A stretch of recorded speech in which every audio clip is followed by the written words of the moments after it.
Claro, la mayoría, bueno, pasó de todo. La mayoría tenía alguna de las dos correctas, por lo tanto la nota le va a subir un poquitito, la voy a subir en un ratito más.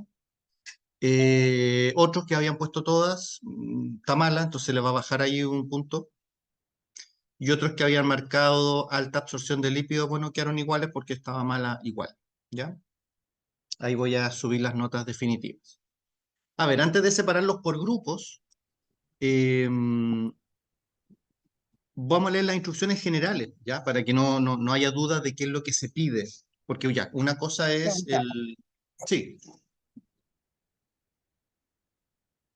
sí, ¿alguien preguntó? Perdón, ¿no? No, profe, a mí se me abrió el micrófono, estaba conversando Ah, con ok. una amiga. Ah, siga conversando nomás. Dele nomás. Em, Porque una cosa ya, mira, sabemos súper bien lo que es el caso, de qué se trata, pero la forma en que tienen que presentar el caso puede que haga que la nota baje. Entonces, por eso es importante que la parte de forma también quede bien definida. A ver, eh, hay que hacer un informe sobre el caso que les tocó. Ya. ¿Cómo tiene que ser ese informe? Primero, extensión, no más de 5 páginas. ¿Sí? No hay un mínimo, pero claramente si el informe es de una plana, seguramente va a estar muy incompleto y no va a cumplir con los criterios que se piden más abajo. ¿Ya? En el fondo esto apunta a que no sea algo muy extenso. ¿Ya? Luego, las partes que debe tener el informe son las siguientes, ¿no? Eh, y no agregar otras partes. Ustedes ya han hecho otros trabajos, por lo tanto pueden tener a lo mejor una estructura de trabajo, de informe determinado, pero aquí traten de solamente remitirse a lo que se pide, que es una portada, y ahí está lo que tiene que ir en la portada, ¿m? El integrante de los integrantes, el nombre del caso, nombre de los docentes, el NRC y grupo de laboratorio. Luego, sobre la anamnesis, ¿cierto? La anamnesis se refiere a todo ese texto introductorio que les presenta el caso, ¿sí? Ahí que es importante, hacer como una pequeña como comprensión, ¿sí? De qué es toda la información que se está entregando, ¿vale? Para, en el fondo, para que ustedes se hagan una idea de las condiciones en las que está ese paciente. Y en base a toda esa información, ustedes deben proponer dos posibles prediagnósticos, ¿ya? Solo dos. Pero un punto importante, dice, basándose en un argumento fisiológico. ¿A qué se refiere esto? Ya mira, tal gato yo creo que tiene diabetes, ¿sí? Porque hay poliuria, hay polidipsia, por ejemplo. Pero ahí no me están dando un argumento fisiológico.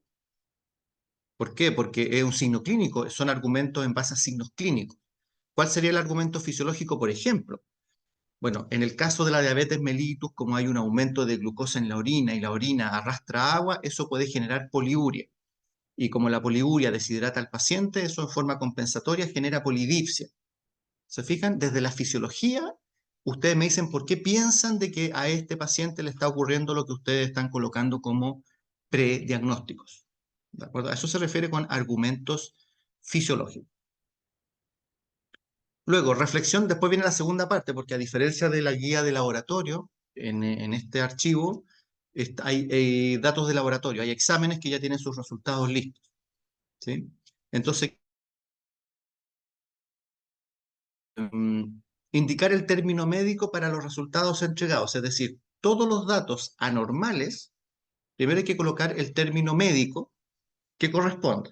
¿Sí? Por ejemplo, si hay un paciente que tiene bajo los glóbulos rojos, ustedes le colocan, este paciente presenta anemia, o tiene bajas las proteínas plasmáticas, tiene una hipoproteinemia, etc. ¿Sí? Luego, viendo los exámenes de laboratorio, tienen que ver si se sostienen los dos posibles prediagnósticos que ustedes mencionaron anteriormente o a lo mejor, ¿sí? Porque, ojo, importante, no pueden colocar en estos prediagnósticos, ¿sí? Enfermedades que viendo los exámenes de laboratorio llegaron a la conclusión. No, porque estos dos prediagnósticos es solo mirando la anamnesis. Si yo leo en la letra B, creemos que tiene diabetes porque hay glucosuria, uno dice, pero si la anamnesis no dice glucosuria. Mal. Luego, viendo los exámenes de laboratorio, sí puedo sostener, basándome en los resultados porque hay hemograma y hay urianálisis. Ahí puedo respaldar mi sospecha porque tengo un examen de laboratorio que me lo confirme. ¿Ya? Ojo con ese detalle. Eso es lo que me interesa que de ahí cuando estemos en los distintos salones, si tienen duda al respecto, me lo pregunten y cómo lo ven en su caso. ¿Sí? Y bueno, y finalmente, teniendo estos dos prediagnósticos, que en el mejor de los casos son los mismos en la anamnesis y en los exámenes de laboratorio, tienen que definir cuál es su diagnóstico definitivo. Si en realidad este perrito, este gato tiene tal patología. ¿Sí? Ahora, como dice ahí, en base a las reflexiones anteriores de la letra B y la letra C, da su diagnóstico fundamentado con aspectos fisiológicos. ¿De acuerdo? Y ojo, importante, la fundamentación de por qué eligieron ese diagnóstico debe tener como respaldo tres fuentes bibliográficas, las cuales deben estar citadas en el trabajo. ¿Sí? Un poco más en las partes del trabajo. ¿De acuerdo? Tiene que haber literatura y decir, no sé, ya que el texto que yo les recomendaba, el Cunningham, por ejemplo. El Cunningham en la página tanto dice que tal patología tiene tales alteraciones y es precisamente lo que tiene este perro.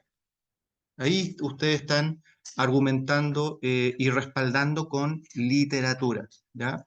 No puede ser porque, bueno, yo sabía que era así, por lo tanto, por eso me tinca que es esto. No, tiene que haber literatura que lo respalde, ¿ya?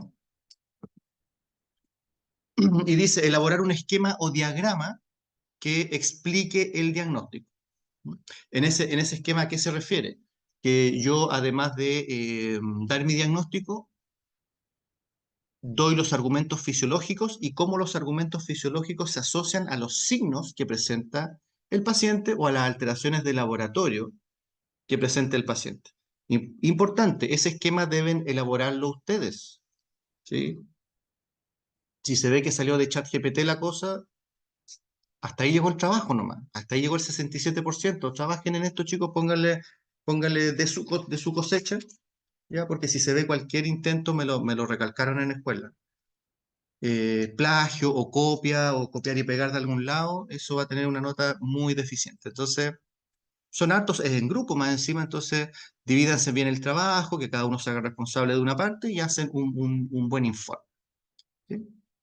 Y lo último, ya que ustedes tienen su diagnóstico listo, la E pide, proponga usted digo grupo, un examen complementario para confirmar su diagnóstico. Si seguimos con el ejemplo de la diabetes, por ejemplo, ya mira, hay poliuria, hay polidipsia. Ah, pero ¿te acuerdas que hay otras enfermedades con poliuria y polidipsia? ¿Qué examen pediría yo para confirmar de que es la diabetes mellitus la que tiene el paciente? Entonces ahí, exámenes de laboratorio para confirmar diabetes mellitus, desde la misma literatura que van a ocupar, porque son tres fuentes bibliográficas, pueden sacar esa respuesta.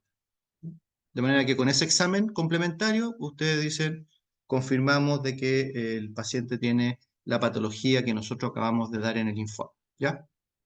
Después vienen los casos, ¿m? Se fijan que son los mismos casos del laboratorio, pero ahora con resultados del laboratorio. Insisto, son principalmente hemogramas y urianálisis. Teníamos el gato Garfield, el gato Gastón. Ya, y muy importante, el informe que ustedes entreguen se le va a aplicar esta rúbrica. Nada más que eso. Por lo tanto, ustedes tienen todo muy claro y yo les voy a entregar muy claro cuáles son los puntos que recibieron en su evaluación para que la puedan revisar y la puedan confirmar. Por ejemplo, el primer punto es la estructura del informe. Pero es que no me puso todas las partes que le dije anteriormente, pues no me dio el examen que usted quería proponer. Pero, profe, pero mire, le hice una tremenda introducción, pero es que yo no le pedí introducción. ¿De acuerdo? Por eso remítanse a las partes que se solicitan en el instructivo. Y aquí vienen los distintos puntos. ¿Cuáles son esos dos prediagnósticos que usted sacó en base a la anamnesis? ¿Cuáles son los dos prediagnósticos que sacó en base a los exámenes de laboratorio? ¿Tiene su diagnóstico definido y con las literaturas y las tres fuentes que se piden? Porque fíjense que solo con las tres fuentes se tiene el puntaje completo en ese aspecto. ¿Propuso su examen complementario? Ay, se me olvidó. Chuta, 6 puntos menos al tiro. o puedo tener 6 puntos más si lo hago de manera correcta. Y, perdón, importante, la entrega del informe, ya pusimos el plazo, no lo recuerdo, lo puse en el WhatsApp. El no entregarlo en la fecha también baja la nota, ¿sí? Por lo tanto, entréguenlo en la fecha que corresponde o antes, si ustedes quieren salir antes de todo este lío, y ya con eso ya tienen 3 puntitos adentro del bolsillo, ¿vale? Véanlo después con calma, véanlo en grupo, vean las instrucciones. Si hay dudas respecto a este instructivo que acabamos de ver, me pueden escribir